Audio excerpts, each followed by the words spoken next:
ఒక ఇంట్లోకి వెళ్ళాలంటే ఎవరైనా సరే మెయిన్ డోర్ ఒకటి ఉంటుంది. అదేంటి? అది అసలైనటువంటిది, అందరూ రావాల్సినటువంటిది. ఇక వేరే దారులు ఎంచుకుంటున్నారంటే ఎవరు ఎంచుకుంటారు? అది దొంగలు ఎంచుకుంటారు. అర్థమవుతుందా? అటువైపు నుంచి రావడానికి సరైనటువంటి దారి ఒకటే ఉంటుంది ఒక ఇంటికి.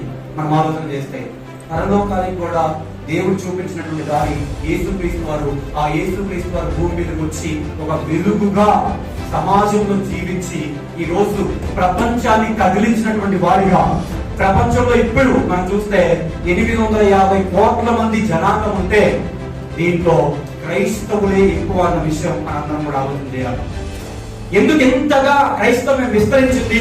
ఎందుకు ఇంతగా క్రీస్తు గురించి ఇంతగా ప్రభావితం ప్రపంచంలోకి వెళ్ళిపోయింది అంటే ఆయన చూపినటువంటి మాదిరి ఎంతో గొప్పది. ఆయన ప్రతి ఒక్కరికి కూడా ఒక దారిని చూపించడం